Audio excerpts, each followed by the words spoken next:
नमस्कार। आपका वामिका अकेडमी पर स्वागत है। जैसा कि आपका ये कोर्स जेवेनल जूनियर अकाउंटेंट भर्ती परीक्षा 2026 के रिगार्डिंग फ्री ऑफ कॉस्ट चलाया जा रहा है, जिसमें अभी ऑडिट वाला जो आपका पोर्शन है, भाग है, वो चल रहा है, जिसमें लगभग लगभग 90% से अबोव आपकी ऑडिट की क्लासें कंप्लीट हो चुकी है। यानी ऑलरेडी मैंने 27 वीडियो या 27 क्लासें कंप्लीट हो चुकी है, जिसमें लगभग 13-14 चैप्टर कंप्लीट हो चुके हैं। अब आपके 2-3 चैप्टर और रिमेनिंग है, उनको इन वीडियो यानी 3-4 वीडियो के माध्यम से उनको कंप्लीट कर लेंगे। ठीक है, तो ये कोर्स आपकी जूनियर अकाउंटेंट के रिगार्डिंग है, लेकिन अब जरूरी नहीं कि जेवीएनएल के रिगार्डिंग है। इसके अलावा आपकी राजस्थान में और जितनी भी कॉमर्स के रिगार्डिंग वैकेंसी आती है, चाहे फर्स्ट ईयर लेक्चरर हो, असिस्टेंट प्रोफेसर हो, इसके अलावा आपका अकाउंट्स असिस्टेंट हो, जूनियर अकाउंटेंट हो, अदर डिपार्टमेंट का, रिको का हो, आरसीडीएफ का हो, और बैंकों का हो, ग्रामीण बैंकों का, एक्सेट्रा जो भी है, तो सभी भर्ती परीक्षाओं के लिए ये क्लासें आपके लिए उपयोगी रहेगी। चाहे इसके अलावा सेंट्रल गवर्नमेंट के भी जो कॉमर्स के रिगार्डिंग एग्जाम्स होती है, उनमें भी ये क्लासें आपके लिए काफ़ी वैल्यूबल रहेगी। ठीक है, तो इसके लिए आपको क्या करना है कि वामिका अकेडमी चैनल को आपको सब्सक्राइब करना है, और साथ में मैंने टेलीग्राम चैनल का लिंक दे रखा है, तो टेलीग्राम चैनल को भी आपको जरूर ज्वाइन करना है, ताकि जैसे क्लास अपलोड होती है तुरंत टेलीग्राम चैनल के माध्यम से आपको क्लास तुरंत मिले। हो सकता है नोटिफिकेशन आपके बाद में प्राप्त हो आपको। और इसके अलावा जो भी पीडीएफ है, शॉर्ट कॉपी है, एमसीक्यूज है, एक्सेट्रा जो भी अपडेट है, वो टेलीग्राम चैनल के माध्यम से आपको तुरंत मिल सके। ठीक है, तो नया चैप्टर स्टार्ट करेंगे। आज का आपका चैप्टर रहेगा आपका international auditing and assurance standard board के बारे में बात करेंगे। बहुत ही महत्वपूर्ण चैप्टर है, और इसमें से 1-2 प्रश्न आने की पूरी पॉसिबिलिटी होती है हर भर्ती परीक्षा में ऑडिट में। पहले लास्ट जो आपका चैप्टर था वो था आपका auditing and assurance standard board of India के बारे में बात की थी। इसके बारे में बात करेंगे इंटरनेशनल, किसके बारे में बात करेंगे, international auditing and assurance standard board of के बारे में बात करेंगे। ठीक है, international auditing and assurance standard board के बारे में बात करेंगे। इसको देखते हैं पहले। तो rising awareness of the key elements of audit quality, encouraging key stakeholders to explore ways to improve audit quality, to know about the international auditing and assurance standards board, to know about the international standard setting boards। यानी लेखा परीक्षा गुणवत्ता के प्रमुख तत्वों के बारे में जागरूकता बढ़ाना है, इसका कार्य जो मुख्य कार्य होता है। इसके अलावा जो प्रमुख स्टेक होल्डर होते हैं, प्रमुख हितधारकों को लेखा परीक्षा गुणवत्ता में सुधार के तरीकों का पता लगाने के लिए प्रोत्साहित करना है, एनकरेजमेंट करना है। इसके अलावा अंतर्राष्ट्रीय लेखा परीक्षा एवं आश्वासन मानक बोर्ड के बारे में जानकारी देना है, और साथ में अंतर्राष्ट्रीय मानक निर्धारण बोर्डों के बारे में जानकारी देना है। अब इसका स्ट्रक्चर देखते हैं।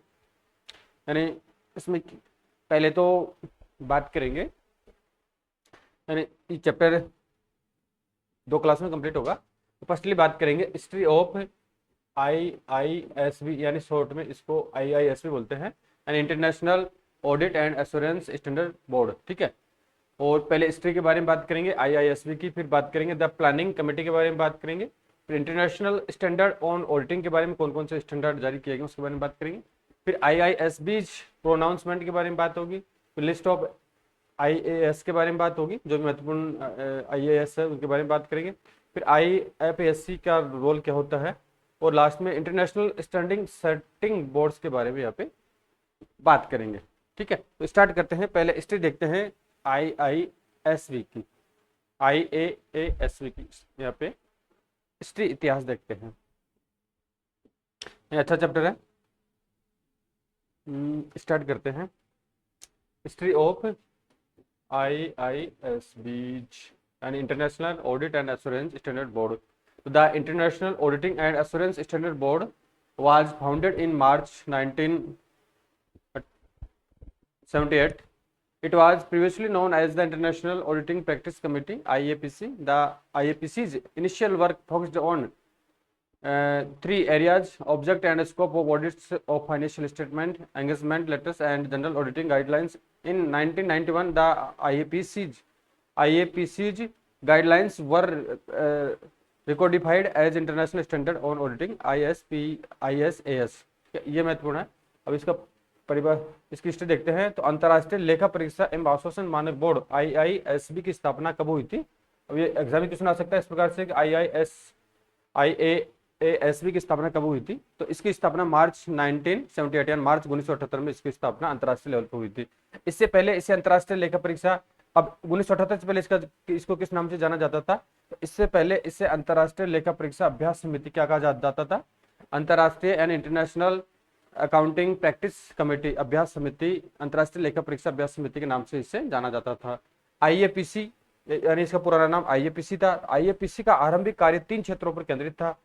3 क्षेत्र कौन कौन से थे? एक तो थे वित्तीय विवरणों की लेखा परीक्षा का उद्देश्य और दायरा, अनुबंध पत्र और सामान्य लेखा परीक्षा दिशा निर्देश। नेक्स्ट है 1991 यानी 1991 में आईएपीसी के दिशा निर्देशों को अंतरराष्ट्रीय लेखा परीक्षा मानक ISAS के रूप में इसको पुनः संरचित या इसको पुनः कंस्ट्रक्ट किया गया था। नेक्स्ट है 2001 में क्या बता रखे हैं, यानी 2001 में आईएपीसी की व्यापक समीक्षा की गई, यानी इसकी व्यापक समीक्षा की गई थी। जो भी कमियां थी, जो भी अमेंडमेंट करने थे, जो भी सुझाव इसमें इंक्लूड करने थे, व्यापक समीक्षा की गई और 2002 में आईएपीसी का पुनर्गठन किया गया। अंतर्राष्ट्रीय लेखा परीक्षा आश्वासन मानक बोर्ड IAASB के रूप में किया गया, यानी इसका पुनर्गठन आईएपीसी, पहले आईएपीसी नाम था, इसका 2002 में पुनर्गठन किया गया और इसका नया नाम रखा गया अंतर्राष्ट्रीय लेखा परीक्षा एवं आश्वासन मानक बोर्ड IAASB। ठीक है, तो इसका पुनर्गठन कब किया? 2002 में किया गया, ध्यान रखना है। और पहले इसका नाम IAPC था और बाद में इसको IAASB कर दिया गया था 2002 में। और IAPC की स्थापना 1978 में हुई थी, मार्च 78 में। 2003 में IFAC ने कई सुधारों को मंजूरी दी, जिनका उद्देश्य अन्य बातों के अलावा IAASB सहित अपनी मानक निर्धारण प्रक्रियाओं को और मजबूत करना था, ताकि वे जनहित के प्रति उत्तरदायी हो सके। अभी आप परिचय चल रहा है इसका। 2002 में IAASB ने स्पष्टता परियोजना क्लैरिटी प्रोजेक्ट शुरू की, जो अपने ISA की स्पष्टता बढ़ाने के लिए एक व्यापक कार्यक्रम है। इस कार्यक्रम में सभी ISA पर नए नियमों को लागू करना शामिल था, या तो एक महत्वपूर्ण संशोधन के हिस्से के रूप में या नए नियमों में स्पष्टता के मामलों को सामान्य रूप से प्रतिबिंबित करने के लिए एक सीमित पुनर्लेखन के माध्यम से करना था। नेक्स्ट पर्पस देखते हैं, इसका पर्पस क्या था। पर्पस देखें तो अंतरराष्ट्रीय लेखा संघ यानी IFAC का मिशन, जैसा कि इसके संविधान में निर्धारित है, उच्च गुणवत्ता वाले अंतरराष्ट्रीय मानकों और शिक्षा दिशा निर्देशों के विकास, अपनाने और कार्यान्वयन में योगदान देकर जनहित की सेवा करना, सशक्त पेशेवर लेखा संगठनों और लेखा फर्मों के विकास में योगदान देना है और पेशेवर लेखाकारों द्वारा उच्च गुणवत्ता वाली कार्य प्रणालियों को बढ़ावा देना, विश्व स्तर पर पेशेवर लेखाकारों के महत्व को बढ़ावा देना और जनहित के उन मुद्दों पर अपनी राय व्यक्त करना जहां लेखा पेशे की विशेषज्ञता सबसे अधिक प्रासंगिक है। इस मिशन को पूरा करने के लिए IFAC बोर्ड ने अंतर्राष्ट्रीय लेखा परीक्षा और आश्वासन मानक बोर्ड IAASB की स्थापना की है, जो IFAC के तत्वाधान में और जनहित निरीक्षण बोर्ड PIOB की देखरेख के अधीन एक स्वतंत्र मानक निर्धारण निकाय के रूप में कार्य करता है। नेक्स्ट है यानी IAASB जनहित में और अपने अधिकार के तहत विश्व भर में उपयोग के लिए उच्च गुणवत्ता वाले लेखा परीक्षा और आश्वासन मानकों और अन्य घोषणाओं को विकसित और जारी करता है। IFAC बोर्ड ने यह निर्धारित किया है कि IAASB को जिम्मेदार निकाय के रूप में नामित करना, अपने स्वयं के अधिकार के तहत और अपनी निर्दिष्ट संदर्भ शर्तों के भीतर अपने मिशन के इस पहलू को प्राप्त करने में सार्वजनिक हित की सर्वोत्तम सेवा करना है। तो इसमें आपको ध्यान रखना है कि जो चैप्टर आपका अंतर्राष्ट्रीय जो ऑडिटिंग एश्योरेंस स्टैंडर्ड बोर्ड वाला है, जिसमें इसकी स्थापना कब हुई, पहले इसको किस नाम से जाना जाता था, इसका पुनर्गठन कब हुआ और इसको अभी वर्तमान नाम से किस नाम से जाना जाता है, ठीक है, और इसके मुख्य कौन कौन से कार्य उसके बारे में प्रश्न आ सकता है। अब इसके ऑब्जेक्ट्स देखते हैं, उद्देश्य देखते हैं। ऑब्जेक्ट्स के बारे में बात करते हैं। Objects, the IASB's objective is to serve the public interest by setting high quality auditing assurance and other related standards and by facilitating the congruence of international and national auditing and assurance standard, thereby enhancing the quality and consistency of practice throughout the world and strengthening public confidence in the global auditing and assurance profession। यानी IASB का उद्देश्य उच्च गुणवत्ता वाले auditing, आश्वासन और अन्य संबंधित मानकों को निर्धारित करके और अंतर्राष्ट्रीय और राष्ट्रीय ऑडिटिंग और आश्वासन मानकों के अभिसरण को सुविधाजनक बनाकर सार्वजनिक हित की सेवा करना है, जिससे दुनिया भर में अभ्यास की गुणवत्ता और स्थिरता में वृद्धि हो और वैश्विक ऑडिटिंग और आश्वासन पेशे में जनता का विश्वास मजबूत हो। इसके ये मुख्य ऑब्जेक्ट्स होते हैं। अभी देखते हैं प्रोनाउंसमेंट देखते हैं।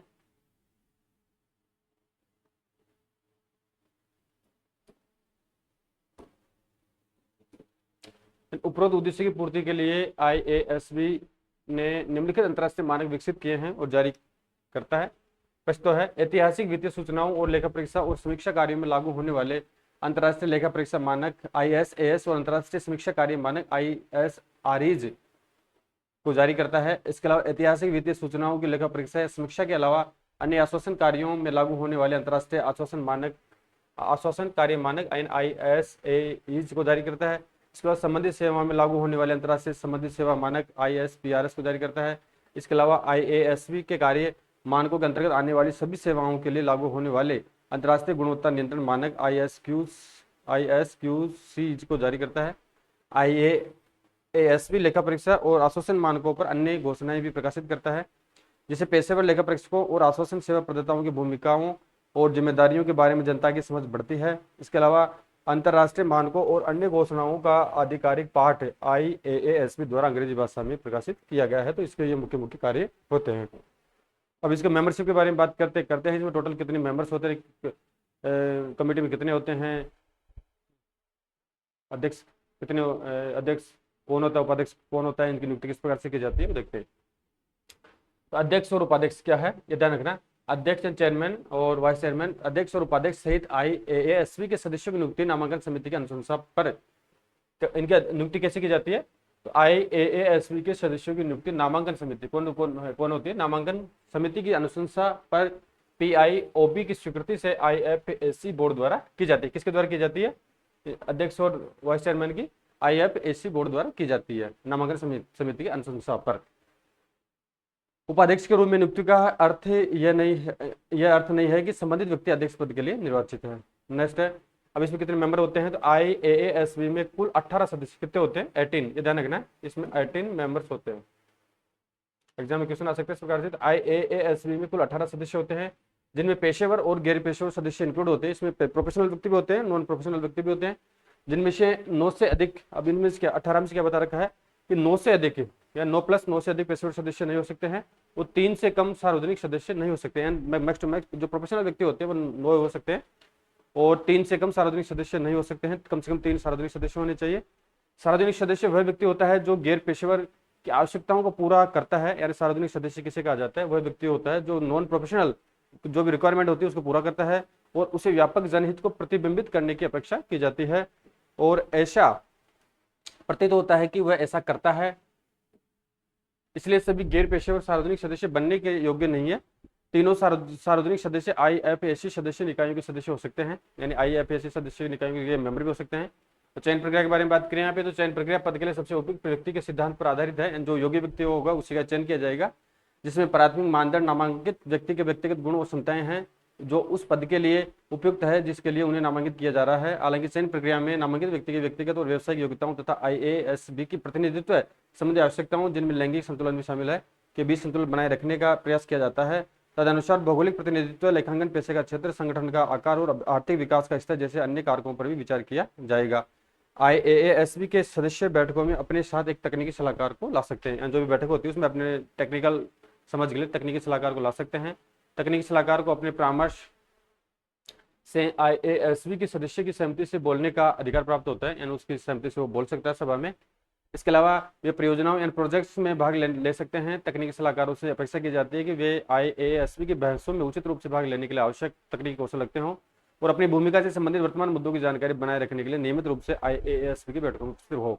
नेक्स्ट है, IAASB में PIOB के परामर्श से IFAC बोर्ड के विवेकानुसार नियुक्त किए गए अधिकतम 3 पर्यवेक्षक, इसमें 3 सुपरवाइजर इंक्लूड हो सकते हैं। पर्यवेक्षक IASB की बैठकों में भाग ले सकते हैं, उन्हें बोलने का राइट्स होता है और वे परियोजनाओं में भाग ले सकते हैं। पर्यवेक्षकों से अपेक्षा की जाती है कि वे IASBs यानी IASBs की बहसों में पूर्ण रूप से भाग लेने के लिए आवश्यक तकनीकी कौशल रखते हो, वर्तमान मुद्दों की जानकारी बनाए रखने के लिए नियमित रूप से बैठकों में उपस्थित हो। नेक्स्ट है, IAASB परामर्शदात्री समूह यानी CAG के अध्यक्ष से अपेक्षा की जाती है कि वे IAASB की बैठकों में उपस्थित रहें या CAG सदस्य संगठन के किसी प्रतिनिधि को उपस्थित होने के लिए नियुक्त करें। CAG के अध्यक्ष या उनके द्वारा नियुक्त प्रतिनिधि को IASB की बैठकों में बोलने का अधिकार होता है, वो उनकी CAG की बैठक में बोल सकता है। इसके अलावा IASB सदस्यों को एक वार्षिक वक्तव्य पर हस्ताक्षर करना अनिवार्य होता है, जिसमें वे ये घोषणा करते हैं कि वे IFAC के भीतर अपनी भूमिकाओं का निर्वाह करते समय जनहित और ईमानदारी के साथ कार्य करेंगे। IAASB के सदस्यों का नामांकन संगठनों में से स्वतंत्रता घोषणा पत्र पर हस्ताक्षर करने का अनुरोध भी किया जाता है। द IAASB चेयर के बारे में बात करें, यहाँ पे चेयरमैन के बारे में बात करते हैं, यानी जो international auditing assurance standard board होता है, उसका चेयरमैन होता है, उसके बारे में बात करते हैं। तो IAASB अध्यक्ष का पद IFSC के अंतर्गत एक स्वतंत्र अनुबंधित पद है, यानी स्वतंत्र अनुबंधित पद होता है।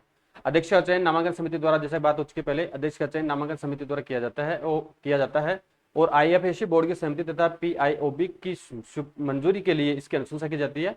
अध्यक्ष के पारिश्रमिक है, लाभ है, अन्य जो भी शर्तें हैं का निर्धारण अध्यक्ष और IFSC के बीच एक अलग अनुबंध में किया जाता है। इनके मध्य अलग से एक एग्रीमेंट होता है। IAASB अध्यक्ष को पद ग्रहण करने के लिए स्वतंत्रता संबंधी आवश्यकताओं का पालन करना अनिवार्य है। स्वतंत्रता संबंधी आवश्यकताओं का विवरण IAASB अध्यक्ष की स्वतंत्रता संबंधी आवश्यकताओं में दिया गया है। अब टर्म्स ऑफ ऑफिस के बारे में बात करें यहाँ पे, यानी इसका जो कार्यकाल होता है वो कितना होता है IAASB चेयरमैन का। तो टर्म्स ऑफ ऑफिस, तो the standard term for IAASB members is 3 years। कितना होता है 3 years with approximately 1/3 of the membership rotating each year. A member may serve up to consecutive terms for a aggregate term of 6 years। यानी ये महत्वपूर्ण है, यानी terms of years के बारे में बात करेंगे। तो IAASB सदस्यों का मानक कार्यकाल 3 वर्ष का होता है। कितना होता है 3 वर्ष का होता है, लेकिन इसमें कुछ कंडीशन होती है, इसको कितना बढ़ाया जा सकता है। तो जिसमें लगभग, यानी 3 वर्ष का होता है जिसमें लगभग 1/3 सदस्य हर साल बारी बारी से, यानी यहाँ पे चेयरमैन की बात नहीं हो रही, यहाँ पे जो IAASB के मेंबर्स होते हैं, चाहे वो चेयरमैन हो चाहे कोई भी हो, ठीक है। तो सदस्यों का मानक तो हर साल, यानी जिसमें लगभग 1/3 सदस्य हर साल बारी बारी से सदस्यता प्राप्त करते हैं या रिटायर्ड होते हैं। एक सदस्य लगातार 2 कार्यकाल तक सेवा कर सकता है, यानी कि मेंबर होता है वो लगातार 2 कार्यकाल तक सेवा कर सकता है। कुल मिलाकर 6 वर्ष का कार्यकाल होता है, ठीक है। लगातार कार्य करेगा तो 3 + 6 हो जाएंगे, ठीक है। तो मैक्स टू मैक्स एक मेंबर 6 साल तक सेवा कर सकता है। नेक्स्ट है अध्यक्ष के बारे में बात करते हैं यहाँ पे, यानी वो तो ऊपर तो मेंबर हो चुकी है, अब यहाँ पे अध्यक्ष अलग है, ठीक है। वहाँ पे अध्यक्ष बोल दिया था गलती से। तो मेंबर का कार्यकाल मैक्स टू मैक्स 6 साल हो सकता है, यानी 2 लगातार कार्यकाल में 3 साल की सेवा दे सकता है। इसके अलावा अध्यक्ष के बारे में बात करें तो अध्यक्ष सामान्यतः 3 निरंतर कार्यकालों, यानी 3 निरंतर कार्यकालों अध्यक्ष के रूप में नियुक्ति से पूर्व 1 या 2 कार्यकालों के लिए सदस्य के रूप में हो सकता है 6 साल सदस्य रहा हो, बाद में ये अध्यक्ष बन जाए, के लिए कुल 9 वर्षों, कितना, यानी 6 साल तो ये रह जाएगा सदस्य और 3 साल चेयरमैन रह जाएगा। मैक्स टू मैक्स ये कुल 9 वर्षों तक सेवा कर सकता है। नामांकन समिति द्वारा निर्दिष्ट असाधारण परिस्थितियों में अध्यक्ष एक अतिरिक्त निरंतर कार्यकाल के लिए सेवा कर सकता है, जो कुल 12 वर्षों का होगा। नामांकन समिति अगर इसको रिकमेंड कर देती है, ठीक है, पहले 9 था, 3 वर्ष और बढ़ा सकती है, टोटल ये 12 साल सेवा कर सकता है। कितना कर सकता है, यानी 6 साल तो, अगर इसका मैक्स टू मैक्स माने 6 साल तो ये सदस्य के रूप में हो सकता है 2 कार्यकाल में, 3 + 3, और इसके अलावा अध्यक्ष के रूप में ये नॉर्मली 3 साल रहता है, लेकिन कमेटी चाहिए तो उसको कार्यकाल को बढ़ा सकती है 3 + 3 यानी 6 साल, ठीक है। तो इस तरह से टोटल यह सदस्य प्लस चेयरमैन के रूप में 2 कार्यकालों में 12 साल की सेवा कर सकता है। मीटिंग प्रोसीजर के बारे में बात करते हैं। मीटिंग किस प्रकार से होती है, तो प्रत्येक IAASB की बैठक में कम से कम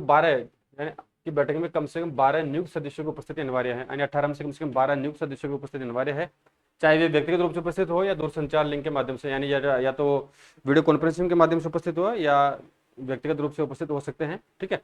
IAASB बैठकों की अध्यक्षता सदस्य द्वारा की जाएगी, यानी कि बैठकों की अध्यक्षता जो चेयरमैन होगा अध्यक्ष द्वारा उसके द्वारा की जाएगी, या उसकी अनुपस्थिति में उपाध्यक्ष द्वारा की जाएगी। दोनों की अनुपस्थिति में उपस्थित सदस्य अपने में से किसी एक को बैठक के लिए अवधि के लिए नामित कर देंगे, या अध्यक्ष या उपाध्यक्ष दोनों की अनुपस्थिति की अवधि के लिए अध्यक्षता करने के लिए उनको चुनेंगे। जैसे अध्यक्ष अनुपस्थित है तो उपाध्यक्ष करेगा, उपाध्यक्ष अनुपस्थित है तो अध्यक्ष और उपाध्यक्ष दोनों अनुपस्थित है तो उनमें से जो सीनियर मोस्ट मेंबर है या उनमें से किसी को वो अपनी इच्छा से चुनेंगे, उसको अध्यक्ष के रूप में नॉमिनेट कर दिया जाएगा। IAASB के प्रत्येक सदस्य को एक वोट देने का राइट्स होता है, यानी जो भी सदस्य है उसको एक वोट देने का राइट्स है, जिसका प्रयोग केवल नियुक्त सदस्य ही कर सकता है, जो भी अपॉइंटेड है वही मेंबर कर सकता है इसका यूटिलाइज। अंतर्राष्ट्रीय मानकों को स्वीकृति या वापस लेने और एक्सपोजर ड्रॉप को स्वीकृति करने के लिए बैठक में व्यक्तिगत रूप से या दूरसंचार लिंक के माध्यम से, यानी सोशल मीडिया या वीडियो कॉन्फ्रेंसिंग के माध्यम से उपस्थिति कम से कम 12 सदस्यों को सकारात्मक वोट की आवश्यकता होती है। एंड मीटिंग है एक व्यक्तिगत रूप से हो सकती है और डिजिटल रूप से भी मीटिंग का आयोजन किया जा सकता है। अंतर्राष्ट्रीय मानकों के विकास पर चर्चा करने, उनके जारी करने, वापस लेने की स्वीकृति करने और एक्सपोजर ड्रॉप और अन्य घोषणाओं को जारी करने की स्वीकृति करने के लिए IAASB की बैठकें सार्वजनिक होती है। सामान्य प्रशासनिक प्रकृति के मामले में या गोपनीयता से संबंधित मामलों पर IAASB को बंद सत्रों में चर्चा की जा सकती है। अंतर्राष्ट्रीय मानकों और IAASB द्वारा जारी अन्य घोषणाओं की विषय वस्तु को प्रभावित करने वाले कोई भी निर्णय बंद सत्र में नहीं लिए जाते हैं। खुले सत्रों के एजेंडा पेपर जिनमें IAASB की बैठकों का कार्यवर्त या मिनट्स भी शामिल होता है। IFSC की वेबसाइट पर प्रकाशित किए जाते हैं। IASB की बैठक और एजेंडा पेपर अंग्रेजी में होते हैं, जो IFSC की आधिकारिक कार्य भाषा होती है, यानी जो भी एजेंडा होते हैं, पेपर होते हैं, जो डिसीजन होते हैं, वो इंग्लिश में होते हैं। PIOB को IASB की सभी बैठकों, जिनमें बंद सत्र भी शामिल है, में भाग लेने या प्रतिनिधित्व करने का राइट्स होता है। अब ड्यू प्रोसेस के बारे में बात करते हैं यहाँ पे।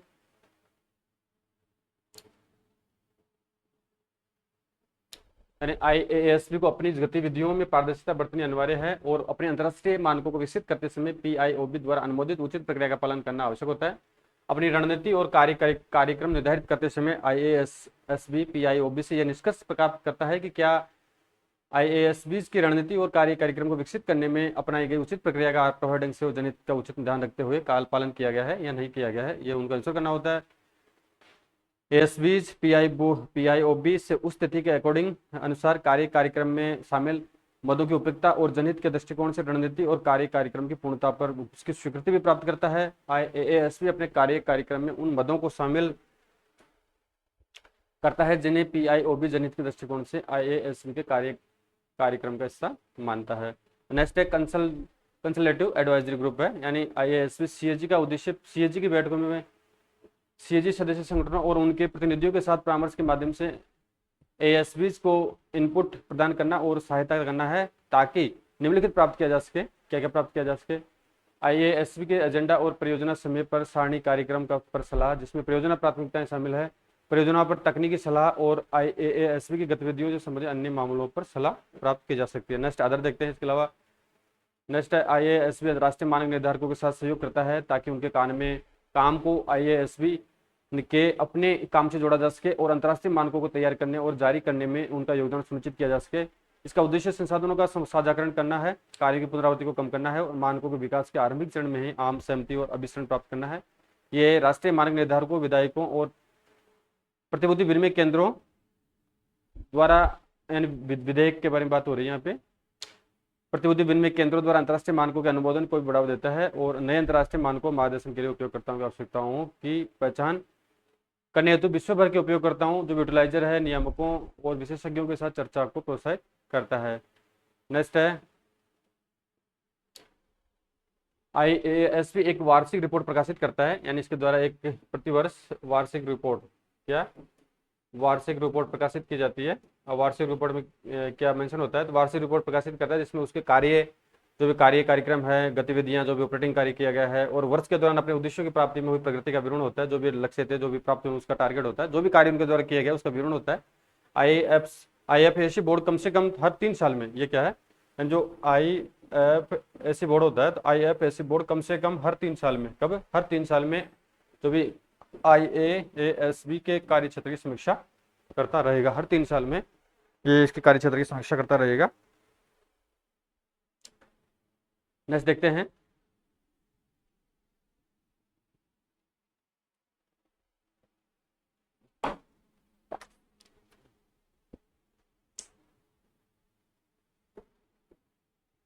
नेक्स्ट है गैर अभ्यासकर्ता। वह व्यक्ति होता है जो किसी लेखा परीक्षा फर्म का सदस्य कर्मचारी नहीं होता है, एंड जो नॉन प्रैक्टिशनर व्यक्ति के बारे में बात हो रही है यहाँ पे, और ऐसे व्यक्तियों के संबंध में जो ऐसी फर्मों के सदस्य कर्मचारी रहे हैं, सामान्यतः 3 वर्ष की शीतलन अवधि होगी, लेकिन अनुपालन या स्पष्टीकरण के आधार पर इस अवधि को कम किया जा सकता है, बशर्ते कि इस कमी के परिणामस्वरूप शीतलन अवधि 1 वर्ष से कम न हो।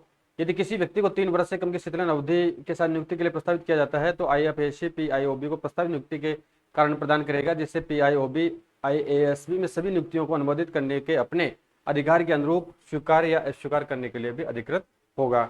नेक्स्ट है, हालांकि ये वाक्य 2011 में सदस्यता में स्वीकृत परिवर्तनों को दर्शाते हैं, लेकिन सदस्यता में परिवर्तनों का संक्रमण 2013 में शुरू हुआ था या होगा, यानी शुरू हो चुका है। नेक्स्ट द प्लानिंग कमेटी है। प्लानिंग कमेटी के बारे में बात करते हैं। तो the planning committee's purpose, objective, responsibilities and composition are set below है। अब इसकी जो प्लानिंग कमेटी होती है उसका पर्पज क्या होता है, ऑब्जेक्टिव क्या होता है, रेस्पॉन्सिबिलिटीज एंड दायित्व एंड कंपोजिशन क्या क्या होते हैं उसके बारे में बात करते हैं। तो योजना समिति अंतर्राष्ट्रीय लेखा परीक्षा एवं आश्वासन मानक बोर्ड IASB की एक स्थायी समिति है। योजना समिति के उद्देश्य और जिम्मेदारियां इस प्रकार है।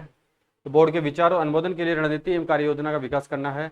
बोर्ड के विचार हेतु मापदंडों का विकास सहित स्वीकृत रणनीति एवं कार्य योजना के कार्यान्वयन की निगरानी करना है। इसके अलावा IASB द्वारा अनुमोदन हेतु अपने चार्टर और स्वीकृत रणनीति एवं कार्य योजना के अनुसार प्राथमिकताओं, कार्यों और संबंधित पहलों का प्रस्ताव देना है। इसके अलावा IASB की कार्य प्रक्रियाओं में परिवर्तन प्रस्तावित करना है ताकि उच्च गुणवत्ता वाले मानकों का विकास और प्रकाशन सार्वजनिक हित में पारदर्शी, कुशल और प्रभावी तरीके से किया जा सके। इसके अलावा IASB के उद्देश्यों की प्राप्ति से संबंधित मामलों और गतिविधियों पर IASB के अध्यक्ष और तकनीकी निदेशक को परामर्श और सलाह देना होता है। इसके अलावा योजना समिति का उद्देश्य, लक्ष्य, जिम्मेदारियों और संरचना नीचे दी गई है। अब इसमें देखते हैं, इसका पर्पस देखते हैं पहले। अंतर्राष्ट्रीय लेखा परीक्षा में आश्वासन मानक बोर्ड की योजना समिति यानी प्लानिंग कमेटी IASB की एक स्थायी समिति है। योजना समिति का उद्देश्य IASB के लिए रणनीतिक और परिचालन महत्व के मामलों पर विचार विमर्श करना है और सलाह देना है।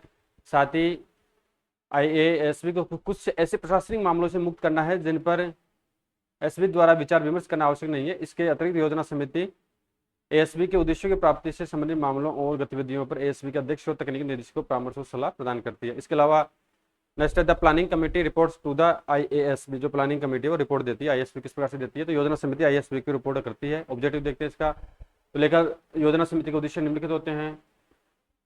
फर्स्ट तो है लेखा परीक्षा आश्वासन और संबंधित सेवाओं के संचालन तथा उनके मानकों के निर्धारण के परिवेश में उत्पन्न होने वाले रणनीतिक अवसरों, खतरों और अन्य विकासों की पहचान करना और उन पर प्रतिक्रिया देना ताकि IASB का कार्य जनहित की रक्षा करने और लेखा परीक्षा आश्वासन और संबंधित सेवाओं में जनता का विश्वास मजबूत करने में प्रभावी बना रहे हैं। इसके अलावा IASB की कार्य प्रक्रियाओं और कार्य प्रणालियों में परिवर्तन की आवश्यकताओं की पहचान करना और उस पर प्रतिक्रिया देना है ताकि वे पारदर्शी, कुशल और प्रभावी तरीके से जनहित में उच्च गुणवत्ता वाले मानकों के विकास में सहयोग प्रदान करते रहे। इसके अलावा IASB के उद्देश्यों की प्राप्ति से संबंधित मामलों और गतिविधियों पर IASB के अध्यक्ष और तकनीकी निदेशक को परामर्श और मार्गदर्शन देना रहे। नेक्स्ट आ जाएगा इसका रेस्पॉन्सिबिलिटी, दायित्व के बारे में बात करते हैं।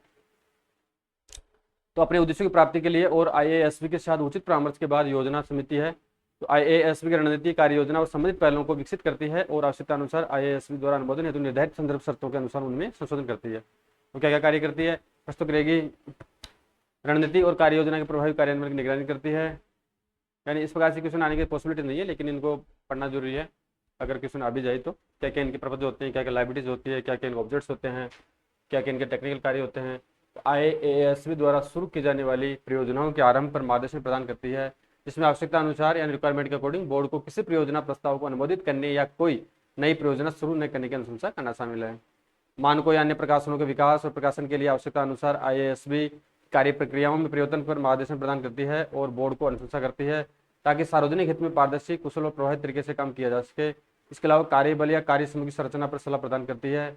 इस प्रभावशीलता में सुधार के लिए IASB बैठकों के प्रबंधन और संचालन पर विचार करती है और सुझाव या सलाह प्रदान करती है। इसके अलावा समीक्षाधीन अवधि के दौरान IASB के कार्यक्रम, गतिविधियों और उद्देश्यों की प्राप्ति में हुई प्रगति का विवरण देने वाली सार्वजनिक रिपोर्ट को IASB की ओर से अनुमोदित करता है। इसके अलावा सार्वजनिक हित निगरानी बोर्ड PIOB IASB परामर्शदात्री समूह CAG या परामर्शदात्री समूह को शॉर्ट में CAG बोलते हैं, या IASB के अनुरोध पर अन्य मामलों पर विचार करता है। यानी परामर्शदात्री समूह या CAG एक महालेखा नियंत्रण परीक्षा वाला नहीं है, ठीक है। यानी परामर्शदात्री समूह है के अनुरोध पर अन्य मामलों पर विचार करता है। इसके अलावा ये अन्य मानक निर्धारण बोर्डों के साथ संपर्क गतिविधियों की प्रभावशीलता की निगरानी भी करता है। नेक्स्ट है यानी योजना समिति IASB के उद्देश्यों की प्राप्ति से संबंधित अन्य मामलों की पहचान करने और उन पर प्रतिक्रिया देने में IASB के अध्यक्ष और तकनीकी निदेशक को सलाह और सहायता प्रदान करती है, जिनमें IASB के मानक निर्धारण और संबंधित गतिविधियों का क्रियान्वयन, बोर्ड की नीतियां हैं, जो भी बोर्ड की पॉलिसीज है, प्रक्रियाएं हैं और कार्यप्रणाली है, तथा जो भी स्टेक होल्डर है यानी हितधारकों के साथ IASB की संपर्क व्यवस्था और जुड़ाव शामिल होते हैं। लेकिन इन्हीं तक सीमित नहीं है। योजना समिति के जो अध्यक्ष होते हैं यानी योजना समिति का अध्यक्ष योजना समिति द्वारा चर्चा किए गए मामलों पर IASB को प्रतिक्रिया प्रदान करते हैं।